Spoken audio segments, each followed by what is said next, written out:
Very sure that as soon as you see this screen which says Learn Business English, you must be thinking that what.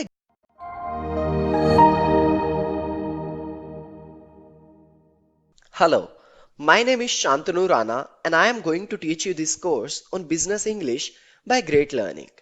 I'm very sure that as soon as you see this screen which says Learn Business English, you must be thinking that what exactly is the importance of Business English?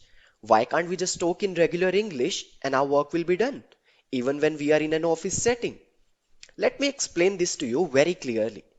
So let's take this example where you are talking to your friends or maybe to your family or to anybody that you know about.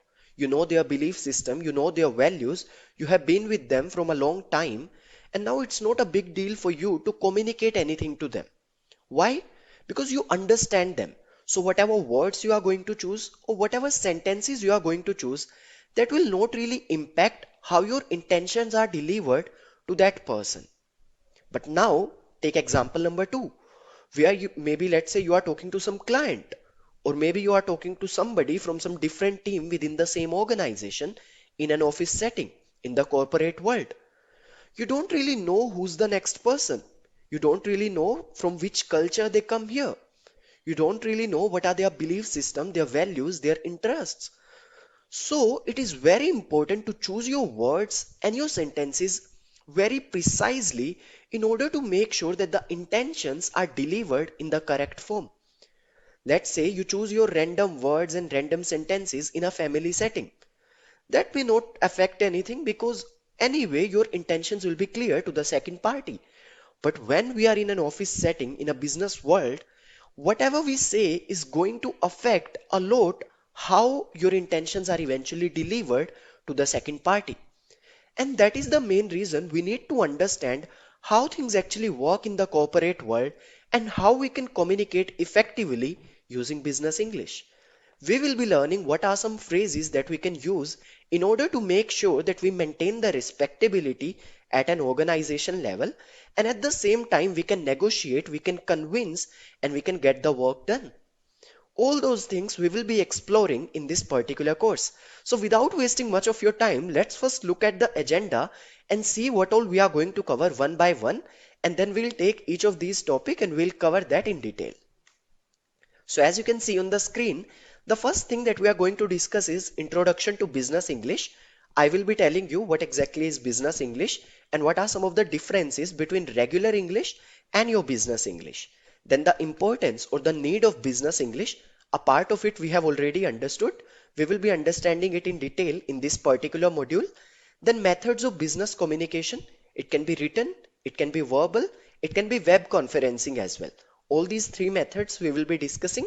Then attending job interviews. I will also be telling you some important questions that are generally asked in interview, how you can answer those questions, what are the ingredients that you should have for those questions, how exactly you can prepare, what are some common do's and don'ts, some phrases that you can use. All those things we will be discussing in attending job interviews. Then writing business emails. I'll be telling you what are the elements of a particular mail, how exactly you can write a proper mail in order to make sure that your intentions are delivered correctly. Then business phone calls, whenever you're talking to a person, maybe to a client or to somebody else within the same organization or from a different organization, how exactly you can talk to them, how exactly you can, start the conversation, then end the conversation. Some example phrases also I will be telling you. Then business English for negotiation. It can be related to maybe salary negotiation or related to some deals, some orders, anything. How exactly we can use certain phrases, certain examples, everything I'll be discussing in negotiation part. Then making presentations. You'll also be knowing by this time that presentation is a very, very important part of corporate world. Whenever you are supposed to present anything in front of the crowd, in front of the audience, clients, you always use PPTs, the presentations. How exactly you can deliver your intentions clearly, some phrases, some important aspects we will be seeing in this module.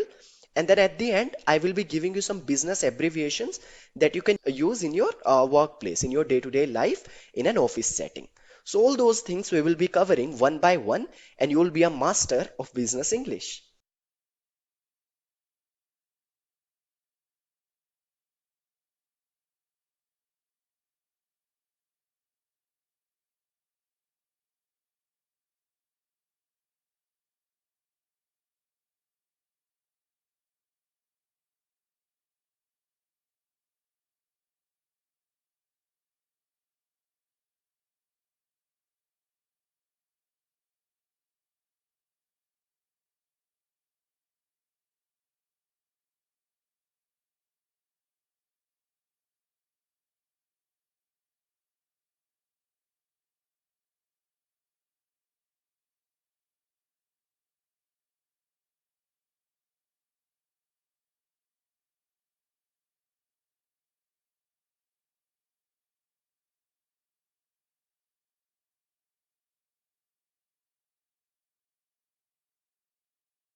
All right. So now let's try to understand that what exactly is business English and how it is different from general English.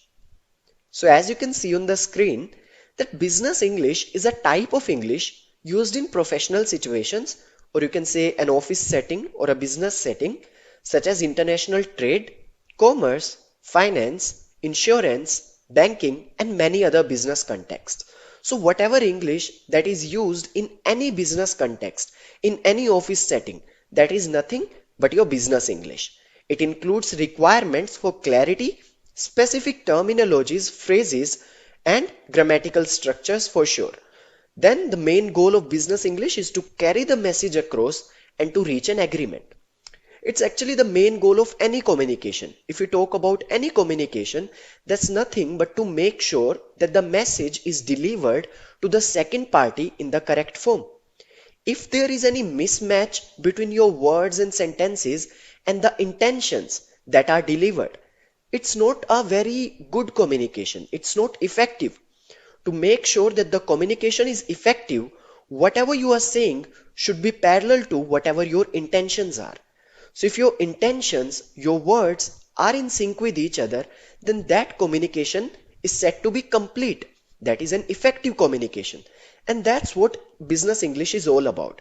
Because most of the times when we are communicating with a client or a person who's from a different team or within the same team at an organizational level in an office setting, we may not know what are the belief system that the person is coming from and what are the principles that he is having, what kind of things that he like, his interests, his values or her values.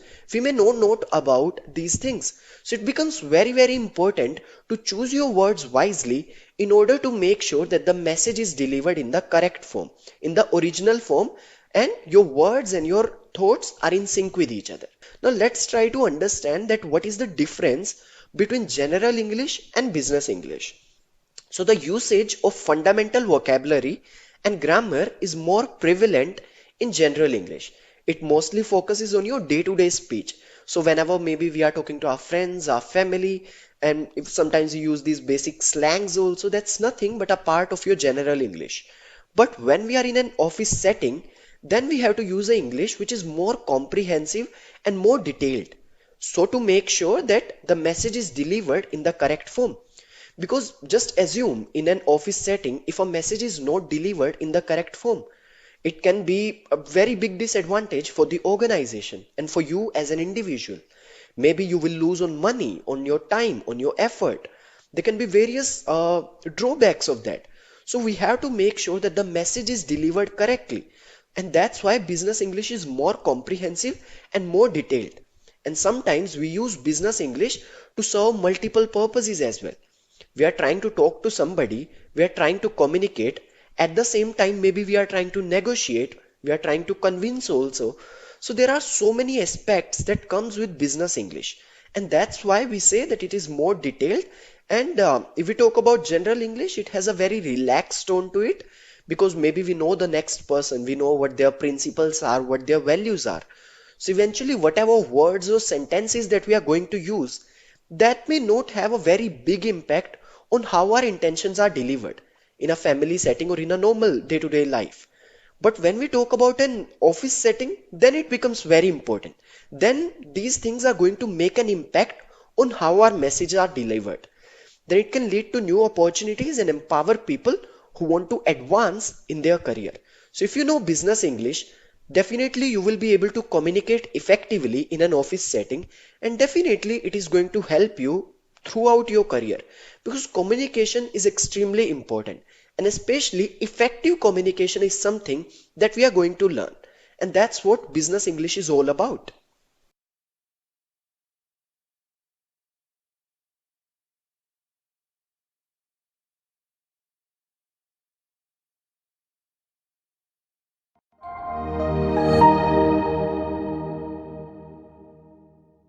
All right. So now let's try to understand that what exactly is the importance of business English. As you can see on the screen, there's a very famous quote by Bernard Werber which says, between what I think, what I mean, what I say, what I believe I am saying, what you want to hear, what you think you hear, what you actually hear, what you understand, what you think you understand, and what you do understand. There are total 10 possibilities that we don't understand each other. I want to tell you something, but the way I say it is not very effective. So eventually, whatever you're going to grasp out of it will be something else. And that's not something that we want in a business setting. And that's why business English is very, very important so that you know how exactly to deliver a message in the correct form to the second party. Maybe you are negotiating with somebody, maybe you are trying to convince somebody, maybe you are in an interview, maybe you are for a specific purpose for an organization. It can be various possibilities and various examples that we can take over here. But the main thing when we talk about business English is to make sure that the message is delivered in the correct form. Whatever you are thinking, the same thing you are saying, and the same thing is delivered to the next party. That's what an effective communication is. So make sure there is no difference between your delivery and the understanding of the other person. We need to learn all those terms, all those important phrases which are extremely important in the corporate world. As you can see on the screen, there are four major advantages that I have written for learning business English. So number one is maintaining a competitive edge. Knowing important phrases and terms as well as being able to communicate effectively in business English will help you, and if it is helping you at an individual level, in turn it is going to help the organization also that you are a part of. So it will be very good for maintaining a competitive edge in the corporate world. Then being able to negotiate, if you are negotiating with somebody, it is very, very important that you both are at the same level. Maybe the next party, the party that is sitting in front of you, is very, very good. They may feel superior and they will make you feel inferior if your communication is not very strong. So you have to make sure that you put your point forward, you are humble, respectful, polite, but at the same time, you know how to get the work done. And that's the beauty of business English. You will be polite, you will be respectful, but at the same time, you will be able to convince, you will be able to negotiate, and you will be able to get the work done, which is required in any business setting. Then giving feedback. Giving feedback is a very, very important part at any organization level when we talk about performance management. The performance is basically captured by the feedback.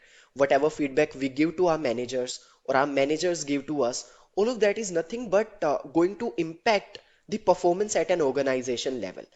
And to make sure that we give the feedback which is taken constructively, we have to make sure that we choose our words wisely. And that's what something we are going to learn with the help of business English.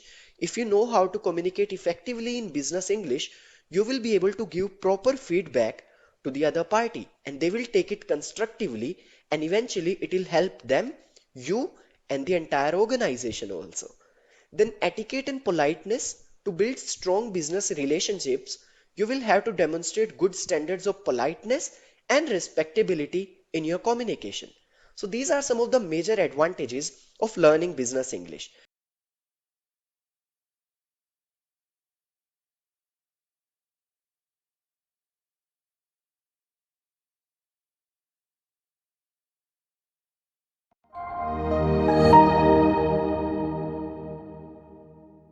Now that we have understood that what exactly is business English and how it is used in an office setting and what is the importance of it, so now let's directly talk about attending job interviews or how exactly you can use business English, what are certain phrases, some examples, everything we will be discussing in an office setting when we talk about job interviews. So if you are a fresher and you are going for an interview, I will be telling you how exactly to answer some most important questions which are very common in all the interviews, be it any management interview or any technical interview.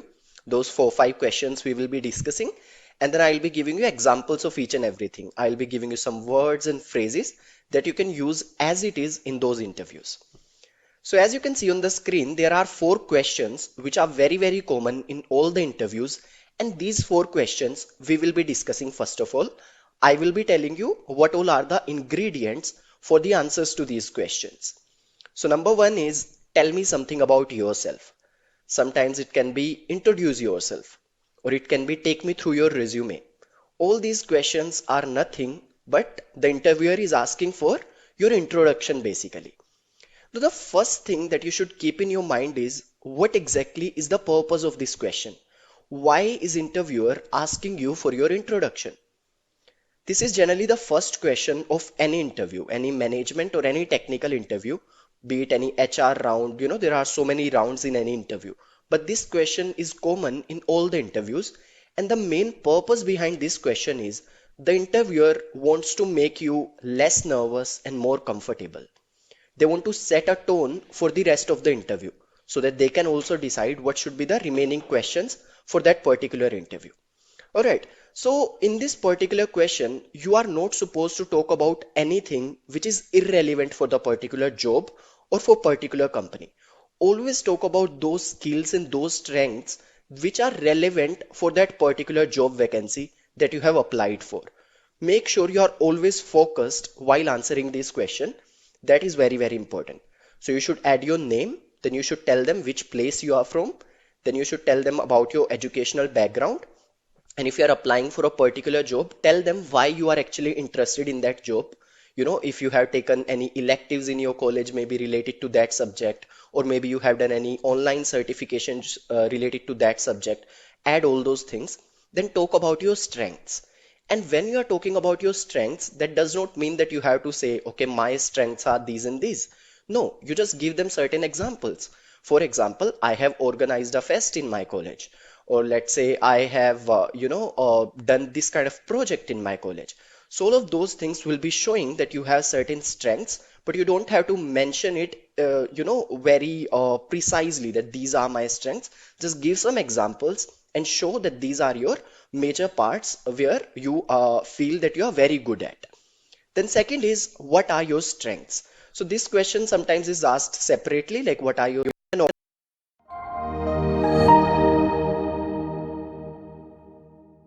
Now that we have understood that what exactly is business English and how it is used in an office setting and what is the importance of it, so now let's directly talk about attending job interviews, or how exactly you can use business English, what are certain phrases, some examples, everything we will be discussing in an office setting when we talk about job interviews. So if you are a fresher and you are going for an interview, I will be telling you how exactly to answer some most important questions which are very common in all the interviews, be it any management interview or any technical interview.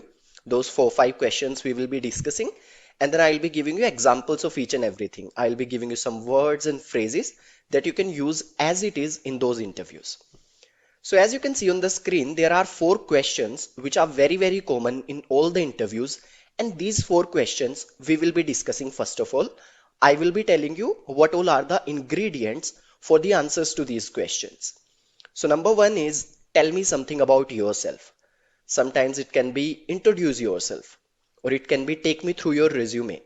All these questions are nothing but the interviewer is asking for your introduction basically.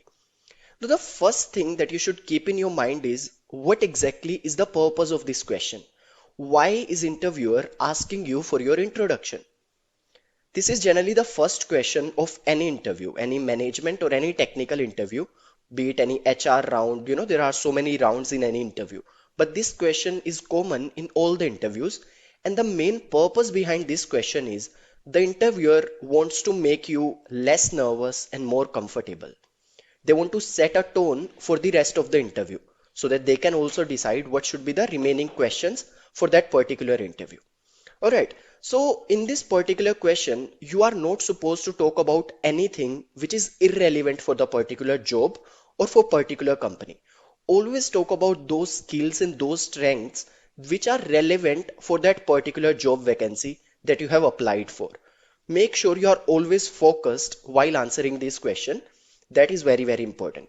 So you should add your name, then you should tell them which place you are from, then you should tell them about your educational background, and if you are applying for a particular job, tell them why you are actually interested in that job. If you have taken any electives in your college, maybe related to that subject, or maybe you have done any online certifications related to that subject, add all those things.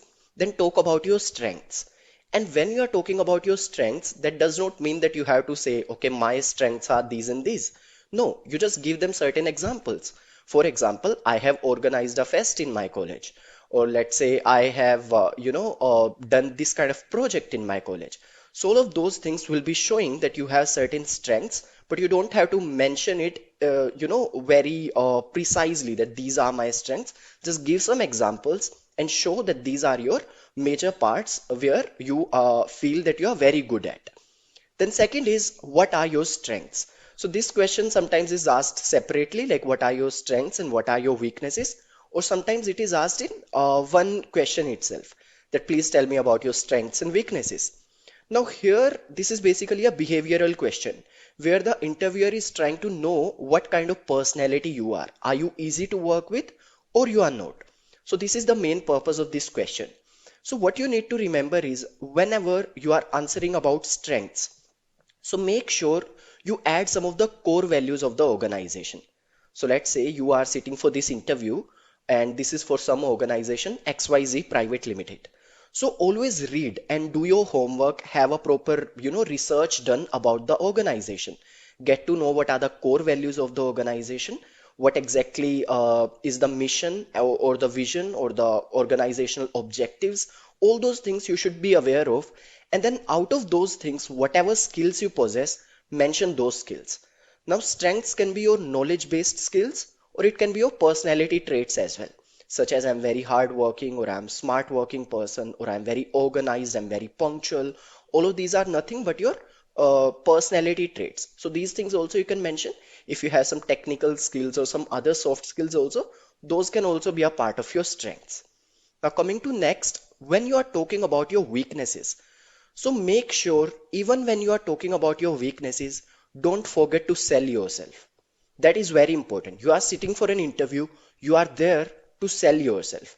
Even when you are telling them that these are my weaknesses, don't make it look like you can't change.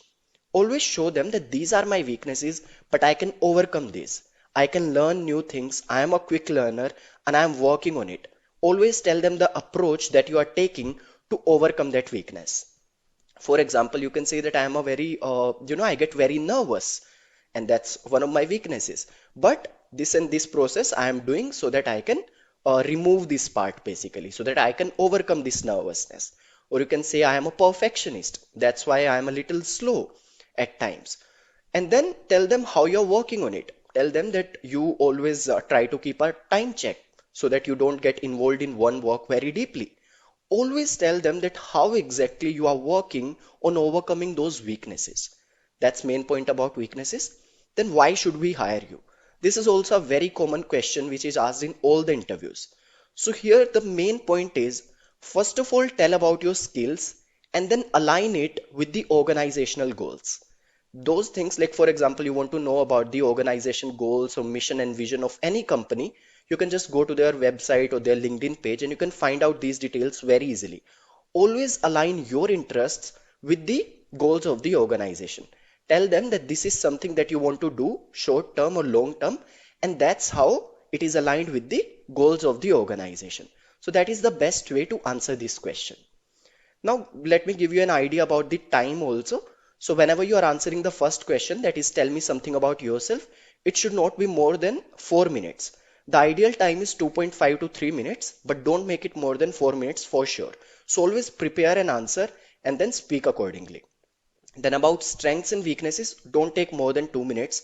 2 minutes is very much enough. It should be just, if you are asked about your strengths or weaknesses, it should be in simple 2 lines. You tell about your strength and you align it with the organization goals. You tell about your weakness and you tell how you are trying to overcome it. And if it is asked that why should we hire you, talk about your skills, your strengths, your perfect whatever personality traits you have, which are aligned with the organization. So that's the best way to answer these 4 questions. Now let me give you some examples for introduction, strengths and weaknesses. So as you can see on the screen, when we talk about introduction, so this is for a fresher only. So for example, I am Rohit, I am originally from this place. So he's saying his name first and then which place he is from. Then currently I am staying in this place. I have pursued my graduation. Then he started talking about his educational background where I had done these and these courses. He's also mentioning his score. Now, this is also important to notice that you don't need to mention your scores specifically. If it is good, let's say you are in top 5% of the class or top 10% of your university, then you can mention these things. If it's not very good, do not mention it until and unless it is asked. Anyway, it will be written in your resume. So it's not something that you need to talk about in your introduction because this is not a very strong point about you. Then you talk about, for example, I realized that I was passionate about. So he's talking about how he started getting interest into the particular field that he's applying for. Then he is talking about his hobbies also, that he started reading more and more about it. Then he has done a few online courses also. He's talking about the platforms from where he has done that. Then he read books on private equity and market dynamics. So make sure all of these things are relevant to your job. Let's say you are applying for a technical job where C++ is required. So there's no point of telling them that I can edit images. That's my skill because that is not relevant for the job. So make sure relevancy is something which is very, very important, whatever question you are answering. So everything that you are mentioning, be it online certificates, be it any kind of projects that you have done, be it you are talking about any personality traits, all of that should be relevant to the company and to the job. Then at the end, he's talking about his like what he do in his free time. That is, in my free time, I love to sketch and watch different crime shows on Netflix. Very simple and a very precise introduction. So that's for freshers. Now let me give you some examples for strengths also. So whenever you are asked about your strengths, sometimes we know that this is something that you have, which is unique about you, but you can't find a perfect word for that. So I have written certain words over here, and you can take a screenshot of the screen as well, so that whenever you are talking about your strengths, you can use these words in those sentences. So it can be communication skills, presentation skills, or your leadership, empathy, all of these. Some are knowledge-based skills, some are your personality traits, basically. All of these are nothing but examples of your strengths. Then weaknesses. So as I already told you, even when you are talking about your weaknesses, always tell that how you are trying to overcome it also. And don't tell them anything which is very extreme. Don't tell them that you are an introvert and you just can't talk to people. You are not social. Because that may be a negative point for the interviewer.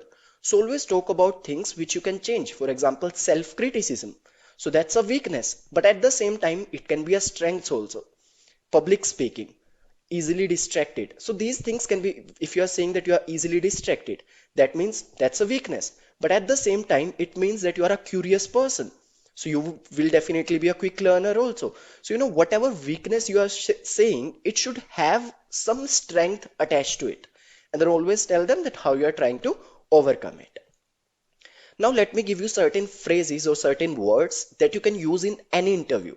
You are going for any interview, there will be certain situations where you are going to agree with the interviewer or where you are going to disagree with the interviewer. So these are certain things that you can use.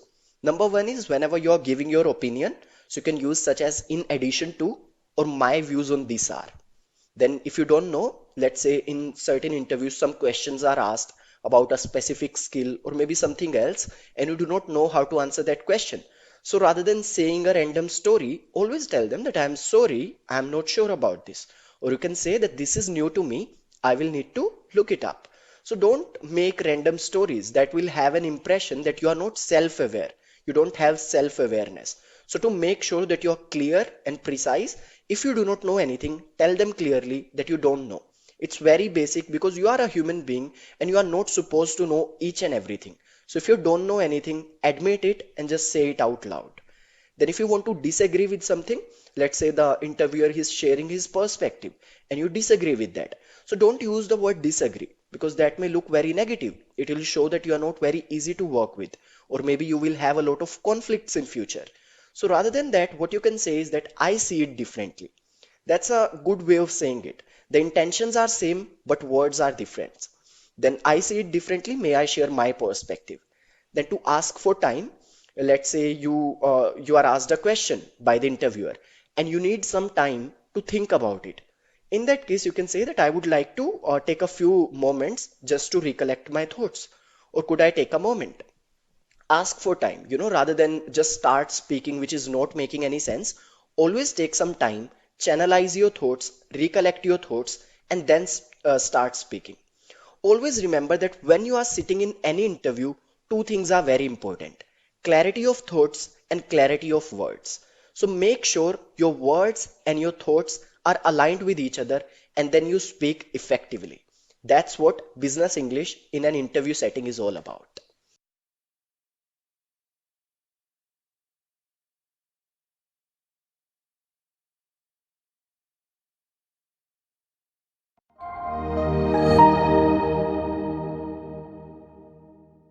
Now let's talk about writing business emails. So whenever we talk about written communication in any office setting or business setting, writing emails is extremely important. So at the same time, it becomes very important to understand that what are certain things that we should know about emails, what are the different elements of email, and how exactly we can design one to send it to anyone. Let's discuss all of that in this particular course. So first of all, we will be discussing some very key important points that you should know while you are writing a mail. So number one is always have a professional email address. So your email address should have your full name, that is your first name. Then you can use some dot, last name, some number, maybe your date of birth at the rate gmail.com or yahoo.com, whatever it is. It should not be something like cooldude at the rate gmail.com. That looks very weird in an office setting. So make sure you have a professional email address.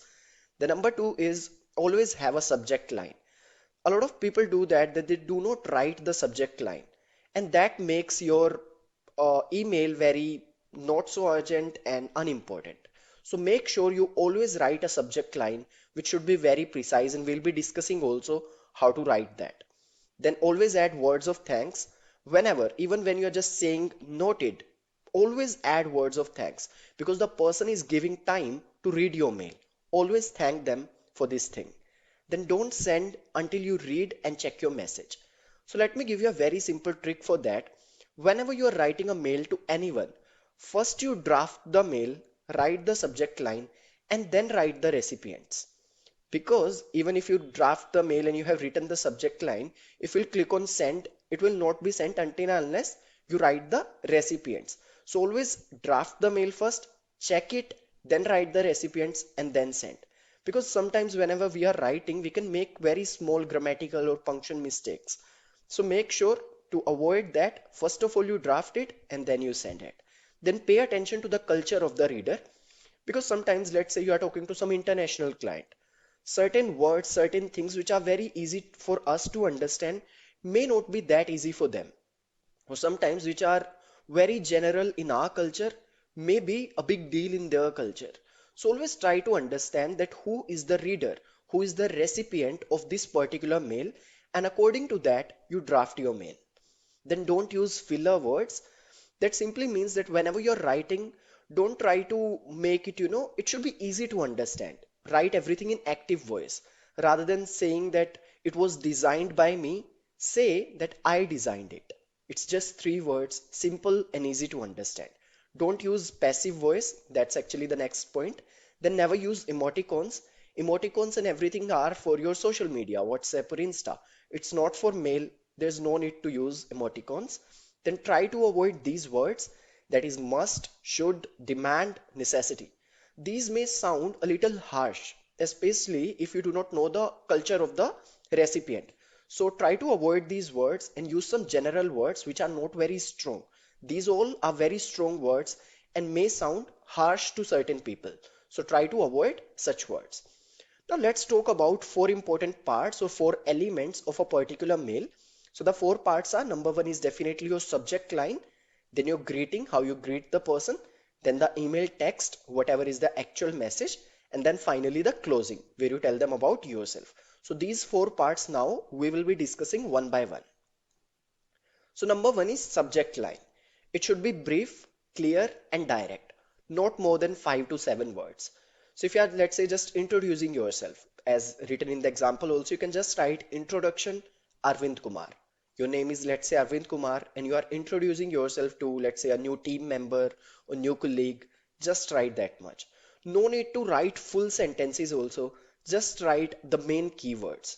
Second point is should include keywords related to the topic. Whatever is the actual message of your mail, those keywords you should write. Then capitalize all the words except prepositions. That is also very important. For example, if you see in the third example, meeting request for next week. So for is a preposition, so F is small, all other are capitalized. M for meeting is capitalized, R for request is capitalized, N for next, and W for week. This all is capitalized. So that's how your subject should be written. It should be catchy, and whenever the recipient is reading the subject, he should get an idea about the actual message of the mail. So that's the main idea. So certain examples I have written, for example, introduction Arvind Kumar, job applicant Rohan Gupta, NIT Durgapur. He's just writing. So whenever we read this mail, we can easily understand that this is basically an application for the job. Name of the person is this, and he's from this particular college. So it's very easy to understand and very catchy at the same time. Then meeting request for next week, easy to understand. The message is clear from the subject line itself. Then weekly report, fourth week of October 2020. No need to write the entire sentence that this is a weekly report for this week. Just write weekly report hyphen and the week. So that's how you write it. It should be very simple, easy to understand. It should have the main keywords. It should be catchy, and it should give you a sense of the actual message of the mail. That's about subject line. Now the second part is greeting. So number one, your greeting should be formal. It should not be hi. It can be a hi actually, but it should not be just a hi or hey, what's up. It should not be like that. It shouldn't be informal. It should be very formal. So if you are talking to, let's say, Mr. Bills, so you will say hi, Mr. Bills, or you can say dear Mr. Bills. Then use gender non-specific titles if you are not certain. If you're not certain, definitely use gender non-specific titles such as, you can use to whom it may concern. Let's say you are writing a mail to some airlines. So you may not know like who will be reading this, who will be the recipient of it. So you can just write that to whom it may be concerned. That's the way you write it because you do not know whether the next person will be a madam or a sir. Some examples are Dear Professor Smith, Dear Sir, Dear Madam, or you can also write Dear Sir slash Madam. If you do not know what's the gender of the person or the recipient of the mail, then to whom it may concern. Dear Sales Team, you can write a mail to a team also. In that case, write Dear Sales Team or Dear Members of Committee. That is also for a group of people. So that's how you greet the recipient. Now the third part is email text, which is very, very important, and it's the actual message of the mail. Now email text includes the main message and all the necessary details. Email text should have 1 to 3 paragraphs. When we say email text, it's not like a detailed message. It should also be precise and very much to the point. It should not have any filler words or any passive voice sentences. It should be very, very direct and very easy to understand because nobody has the time to read long essays. People want it to be very crisp and very precise. No paragraph should be more than 3 to 4 sentences long. So in email text, there are three main types. First one is introduction.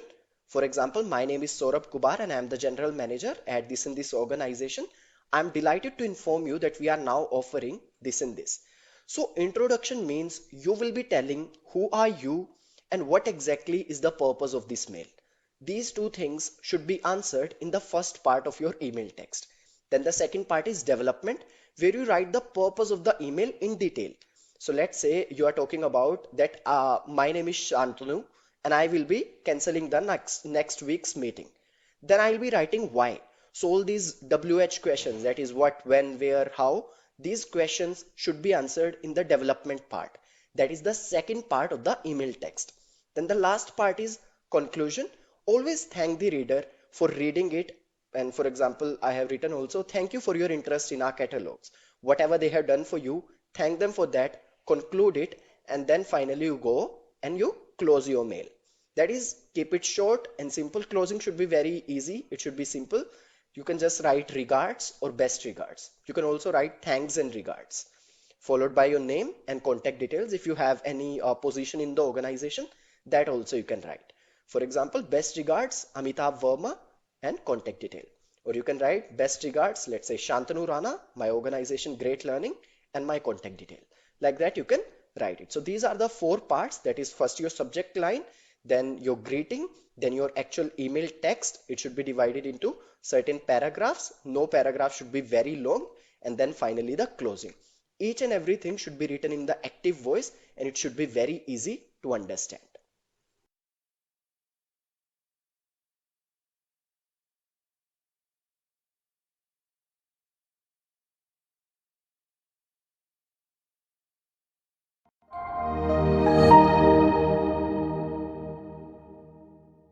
Now let's talk about business phone calls. So we have discussed about interviews. We have also discussed about the written communication part, that is through writing emails. Now it's time for us to understand how exactly when we are calling somebody or we are picking up a call, what are some important points to keep in mind and what are some common phrases that we can actually use. So first of all, let's look at some of the key important points that you should keep in your mind when you are calling somebody or you are picking up a call. So number one is second or third ring is the ideal time to pick up the phone. So whenever somebody is calling you, they generally expect that you will be picking up the call in the second or the third ring. Don't pick up the call immediately, even if your phone is in your hand, because maybe the next person is still settling. So they always expect some delay. That's why I give them that chance and always pick up the call in the second or the third ring. That's the ideal time. The number two is a pleasant greeting such as hello, good morning, or good afternoon, depending upon the time, should be used while answering the phone. Whenever you are in an office setting, you pick up a call, this should be the first thing. Even when you are calling somebody or you are picking up a call, always greet them. Following the greeting, the person should state his or her name and the name of the company. So if you are calling to somebody else, maybe in different organization, in different team, or to some colleague also, first of all, state your name and tell them about your organization and then ask them their name. It should not be the case that you greet them and then you are asking for their name. First of all, you tell them about yourself and then you ask them about themselves. That's the way. Then do not transfer a call without first telling the person on the other end of the line and obtaining their permission. Same goes when you want to put somebody on hold also. Make sure you get their permission first. So whenever, let's say in business setting, it is very common that let's say one person is not able to reach out to one person. So they may connect with you and then they can tell you to transfer your call to that particular person. So in that case, do not transfer the call directly. Always tell them that yes, can I please transfer your call to this and this person? Take their permission and then do that. It should not be like the next person does not have any idea what you're doing right now. So always tell them, communicate the same to them, take that time, transfer the call or put it on hold, do whatever is needed and then get back to them. So that's the best way to handle this situation. Then don't interrupt the caller, listen patiently. Whenever we're talking about business communication, a very important part of communication is active listening. If you will not listen properly, you will not be able to answer properly as well. You will not be able to channelize your thoughts also because you do not know what exactly the other person said. So make sure you listen them, do not interrupt them, and then you speak. And by any chance, because we are on a call, we are not in front of each other, so we may interrupt by mistake. In that case, always apologize for the same. Tell that I'm sorry, I interrupted you. Can you please repeat the same? Then last point is when you are eating, chewing or drinking, don't answer the phone. Always answer the phone when you are completely settled and you can talk to them properly. Because if you are eating at the same time and you are talking to them, they may feel that you are not giving proper attention to them. And that may not be a very good thing for a proper business setting or an office setting. So make sure you follow these important points and then you answer the call or you call somebody and then talk to them. Now let me give you some common phrases that you can use as it is in your business setting whenever you are talking to somebody over a phone. So number one is, it's very informal that hello, Arjun here. Whatever your name is, you can just say hello or good evening, my name is this, or hello, Shantanu here, like that. The next point is, hello Ramya, this is Arjun calling from XYZ. So if you are talking to somebody within the same organization, you can just tell them your name. But if you are talking to somebody who's not from the same organization, maybe you are talking to some client or maybe you are talking to somebody from some different organization, in that case, always tell them your name and then about your organization also. For example, good evening, my name is Shantanu Rana, I'm calling you from Great Learning, like that. Then next is, may I know who am I speaking with? If you do not know who's the next person who has called you, ask them, may I know who am I speaking with? And if you have called them, tell them your name and then ask for their name. The next point is, may I speak to Mr. Sharma in the HR department, please? If you want to connect with a specific person in a particular department, use the words such as may, would, could. Never use the words such as can. That's not very polite. Words like would and may, these are very polite words. Use the word please also because they are doing something for you. then thank them for the same as well.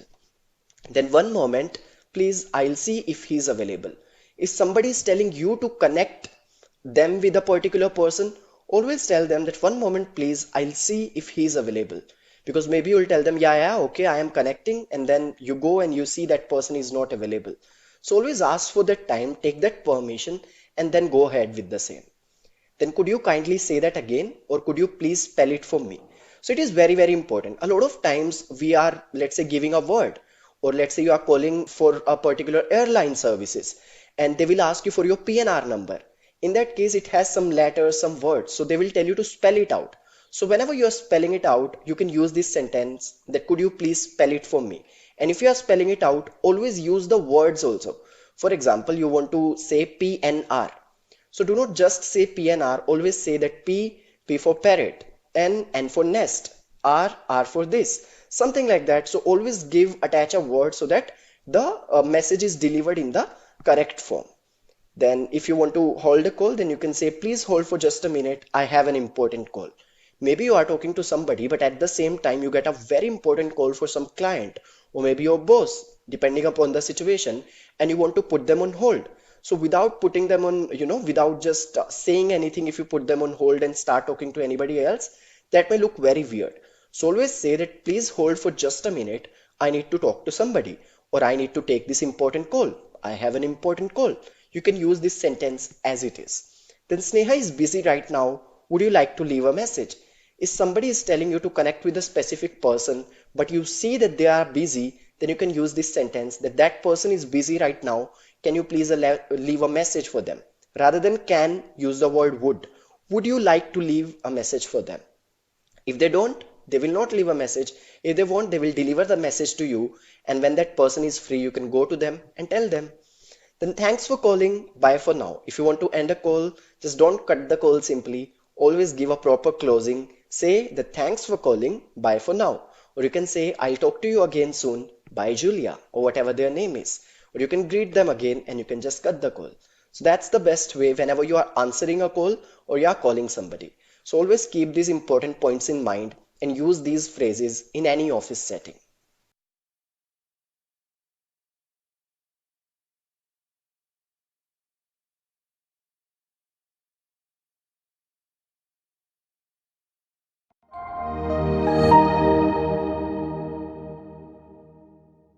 Now let's talk about business English for negotiation. So whenever you want to convince somebody, you want to negotiate with them, it can be in your interviews also when you want to negotiate about salary, or it can be about any orders or deals when you are a part of any organization. So here I will be telling you some key important points that you should keep in your mind. And along with that, I will be giving you some common phrases also that you can use during a office setting whenever you are trying to negotiate with somebody. So as you can see on the screen, point number one is that have a clear objective. Whenever you are negotiating, it is very important to understand that what exactly is the purpose behind it. Your vision should be very, very clear that what exactly is the goal where you want to reach. That desired position should be very clear in your mind. Then only you will be able to communicate effectively the idea behind it. Then have an understanding of your leverage. You should know on which part you can negotiate and on certain things that you cannot negotiate about. You should do your homework, you should do that part of research, and you should know what exactly is your leverage. Then understand the expectations from the other party. That's again a part of your research and homework. You should know what exactly is the expectation of the other party. Along with your vision, you should also have an idea that what exactly is that thing that the other party wants. What exactly are they expecting? That thing should also be very, very clear in your mind. Then do your research. As I already told you that you should do your homework. You should know what exactly is the second party, what are their expectations, what is your vision, what are you going to make a deal about. That all those things should be very, very clear when you are going to negotiate about anything. Then identify common goals and areas for compromise. That's actually the most important point whenever we are talking about negotiation. So when we say negotiate, that does not mean disagreement.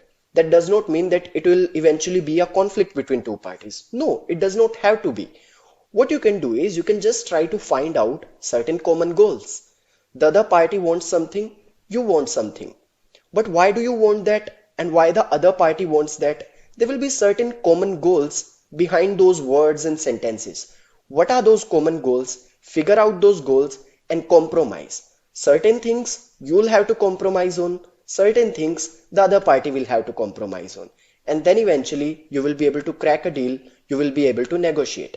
And that's what negotiation is all about: collaboration, compromising. All those things are nothing but very important components when we are trying to negotiate. And all these things should be very clear to you. Only then you will be able to communicate effectively the idea behind the deal or the order or whatever it is. And that's what business communication is. Putting your words, putting your sentences out there very loudly so that it's very clear and the message is delivered in the correct form. Now let me give you some common phrases that you can use in a negotiation setting. Number one is that number flexible at all? Let's talk about the salary negotiation part. So if you are in an interview and somebody is telling you that this is the salary that we can offer, so you can ask them that is that number flexible at all? Can we negotiate on that? If you can do that, I am on board. On board as in I am able to go ahead with this particular deal or order or whatever it is. Then I'd like to suggest a solution. If you do not know, like, there's some, let's say, some kind of deadlock and you do not know how to break that in order to negotiate, then you can say that I'd like to suggest a solution if you have any. Then let's consider some alternatives. Rather than saying that I disagree with this plan or I do not think it's a good plan, you can say let's find out some alternatives, and you can say let's consider some alternatives. That's a good way of saying that you are not very happy with the current plan. Then I understand your point, but one size does not necessarily fits all. That's also very important. So maybe the next person is not empathizing with you. They are not putting themselves into your shoes. So you want to say it out. Then in that case, you don't have to fight with them. You don't have to create a dispute. You can say it very simply by using this one line that I understand your point, but at the same time, you need to understand that one size does not necessarily fit all. Then let's summarize our discussion to see if we are on the same page. When we say we are on the same page, that means your idea behind this thing and my idea behind this thing is parallel. It is synced with each other. It should not be like you are thinking something else and I am thinking something else and we are agreeing just because of misunderstanding. Each and everything should be very clear. So at the end, when the negotiation part is done, you can say let's summarize our discussion to see if we are on the same page, if we all are thinking in the same direction. So that's how you can use these common phrases whenever you are negotiating with anyone, and you will be able to communicate your thoughts and your words very clearly.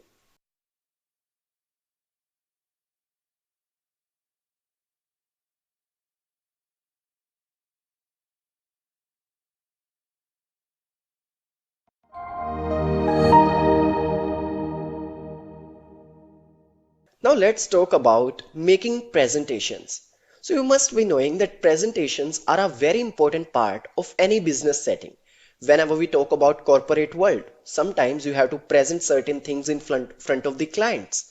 Sometimes you have to present in front of the same team within the same organization. Sometimes you have to present in front of the different teams from some different organizations. There can be various situations, but the center of it is nothing but a presentation.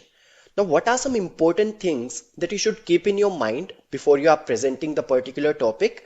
And what are some common phrases that you can use? So I will be telling you all those things in this particular module. As you can see on the screen, point number one is that get to know your audience well in advance. Whenever you are going to deliver a particular topic, a particular talk, you should know what exactly is the type of audience that will be sitting in front of you. They are clients, or maybe they are from the same organization. It can be anything.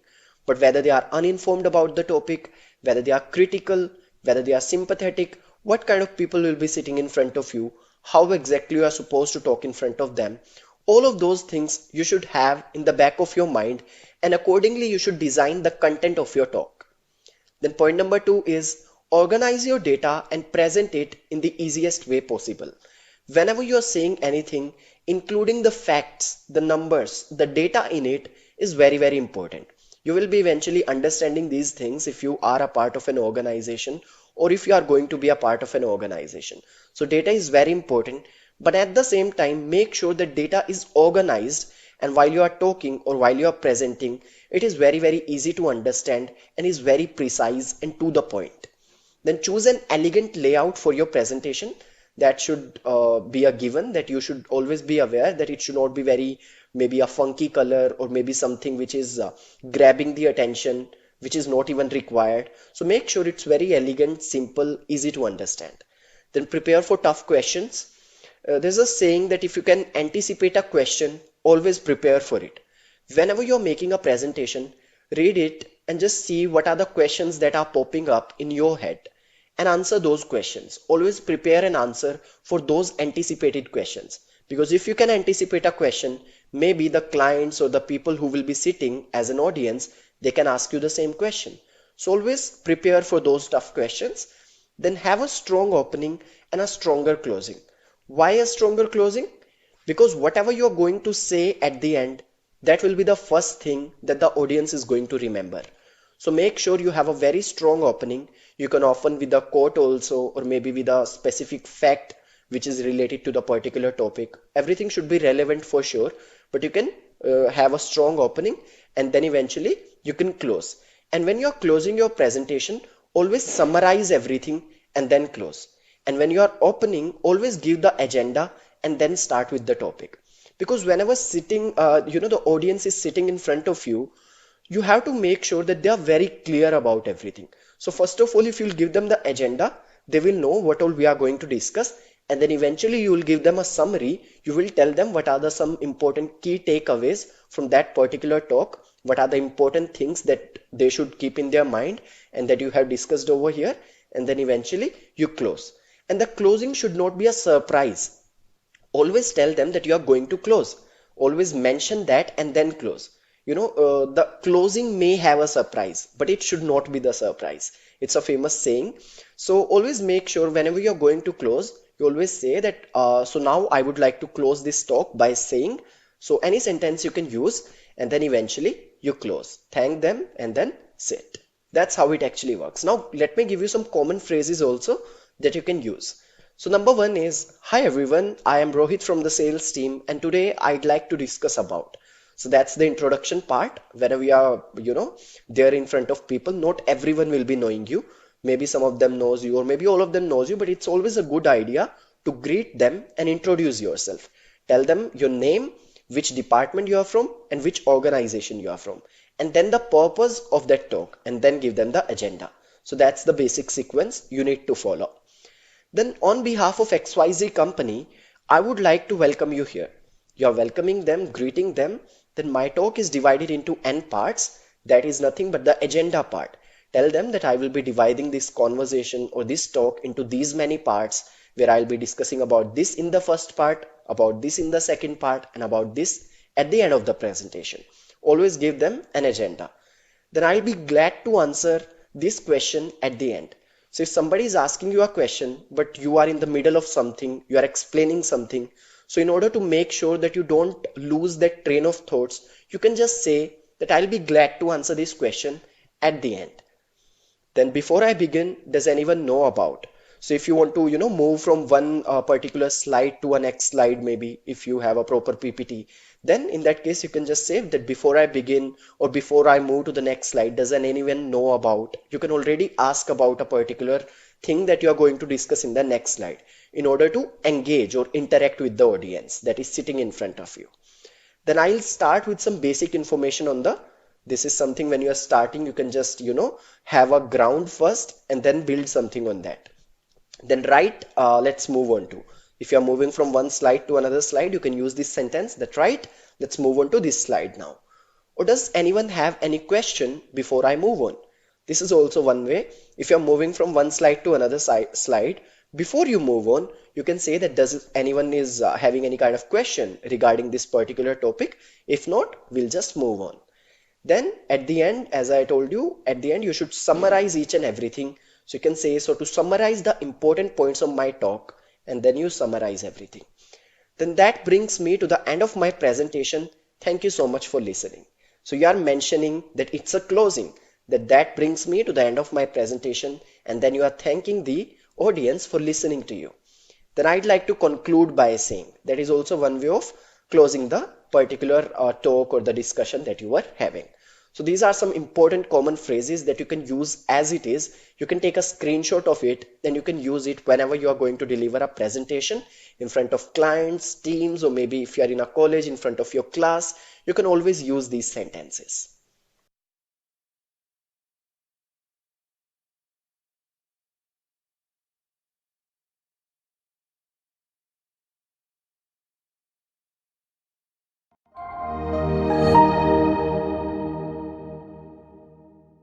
So now let's try to understand what are some most important business abbreviations, or you can say corporate jargons, which are used in an office setting.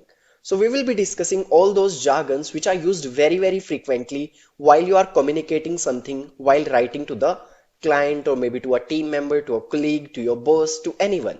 Even if you are in your college and you are writing a mail to your professor, head of the department, you can use these abbreviations. So number one is PA, that is performance appraisal. So you must have heard that there are performance appraisal cycles in the organizations, in the companies. This is very commonly used in the HR department, human resource management team. Then NWR is non-work related. You must have heard about some NWR meetings. So that's your non-work related NWR. Then ROI, very common word used in general life also at times, return on investment. You must have heard that ROI for this college is very good, which means the comparison of the fees with the placement package at the end of your graduation or post graduation, whatever degree you have completed. So that's whatever is the return from a particular investment that you have made. ROI, return on investment. Then CSR, corporate social responsibility. So each and every company will be having some CSR. It is very commonly used again in HRM team, that is human resource management team. Then B2B and B2C are used very commonly in sales, marketing, or business development teams. B2B means business to business, and B2C means business to customer or business to consumer also, you can say. So when you are dealing with two organizations from one business to another, that will be B2B. But when one organization is dealing with a customer or with a end-to-end consumer, that's nothing but B2C cycle. Then CTA is call to action, pushing to take some action, CTA, call to action. Key performance indicators is known as KPI. So, your some indicators will be set which will decide your performance eventually. So those indicators are nothing but your KPIs, key performance indicators. Then NRN, no reply necessary. You must have seen NRN written at the end of certain mails. That's nothing but no reply necessary. That means just read the mail and no need to reply. Then CRM, customer relationship management. You must have heard about there are lots of famous CRM softwares. Then those are nothing but CRM as in customer relationship management. It is also very common in the sales team when they have to manage a relationship with the customers, end-to-end customers. Then EOD is end of the day very commonly used, that please get this done by EOD, please send me that mail by EOD, please sign that document by EOD. EOD is nothing but end of the day. Then ASAP, ASAP, that is as soon as possible. Please send me that message ASAP. Please send me that mail ASAP. Then OOO is nothing but out of office. If you are taking a leave for today or maybe for a few days, you can just write I'll be OOO for these many days, out of office for these many days. Then ETA is estimated time of arrival.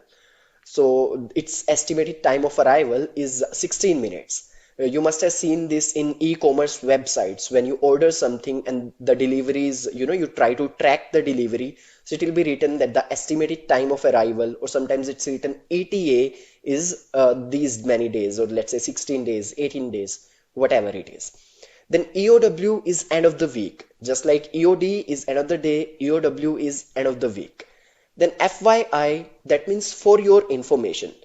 So if you are a part of any organization, you must have seen that whenever you want to bring something to the notice of somebody, you want to add that person into the mail, you will always write FYI at the rate that person. So that FYI is nothing but for your information. You are informing somebody. Then POC is point of contact. You must have heard, it is written in resumes also, that I was a point of contact between the organization and the customers, or between the organization and the interns. So that POC is nothing but point of contact. Then SPOC is just related to POC, single point of contact. If you are the only point of contact, that will be a SPOC, SPOC, single point of contact. And IMO means in my opinion. If you are writing a mail, you are writing your opinion about something, you can just say IMO and whatever the situation is. That means in my opinion, IMO. So these are some very common which are used very frequently, abbreviations, and you can also use them in your day-to-day life in an office setting.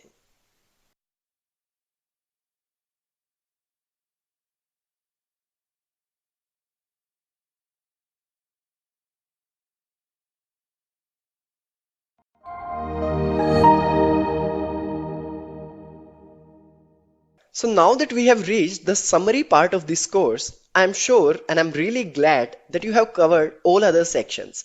And now you have learned what are some common phrases, some examples, some techniques, some purposes, that why exactly we are using business English, what is the importance of it, and how eventually you can implement it in an office setting.